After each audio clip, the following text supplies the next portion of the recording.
cueillit une fleur rouge qu'elle glissa dans ses cheveux. Elle retourna sur la place, son cœur battant comme un tambour de cérémonie. Chaque pas semblait la rapprocher de l'inévitable. Elle répéta dans sa tête les mots qu'elle dirait à Kenna, mais plus elle avançait, plus il lui semblait ridicule. « Kenna, je t'aime. » Non, trop direct. « Kenna, tu es important pour moi. » Non, trop faible. « Kenna, j'aimerais qu'on parle. » Trop vague. Malgré ses doutes, elle continua d'avancer. Elle était maintenant à quelques pas de lui. Si vous êtes nouveau sur cette chaîne, nous vous souhaitons la bienvenue. N'oubliez pas d'activer la cloche de notification et de vous abonner à la chaîne pour ne rien rater de nos prochaines.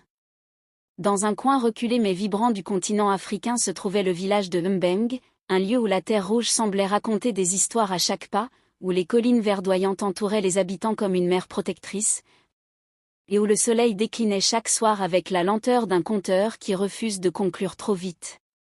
Ici, la vie était simple, mais pleine d'animation. Les rires des enfants rivalisaient avec les chants des oiseaux, tandis que les adultes, entre deux travaux au champ ou au marché, trouvaient toujours une raison de danser, chanter ou débattre avec une passion qui ne s'éteignait jamais. Mbeng était ce genre d'endroit où tout le monde connaissait tout le monde, où chaque habitant était une page d'un livre que le village entier lisait ensemble. Et au milieu de ce tableau, se trouvait une jeune fille qui semblait sortie d'un rêve, Nandala. Nandala n'était pas seulement belle. Non, sa beauté allait au-delà de son teint éclatant comme une mangue bien mûre, ou de ses yeux aussi profonds que la rivière Imba qui serpentait près du village. Ce qui la rendait unique, c'était cette aura qu'elle dégageait. Elle avait une manière de marcher, avec cette grâce naturelle, comme si la terre elle-même l'accueillait avec douceur. Les femmes la respectaient pour sa sagesse. Nandala, ma fille, que faire si mes cultures ne poussent pas cette saison, demandait-elle parfois, et elle répondait avec cette voix calme qui donnait l'impression que les solutions avaient été semées dans son esprit par les ancêtres eux-mêmes. Quant aux hommes, ils étaient nombreux à soupirer en silence en pensant à elle. Mais Nandala n'était pas impressionnée par les regards admiratifs ou les compliments glissants comme de l'huile de palme.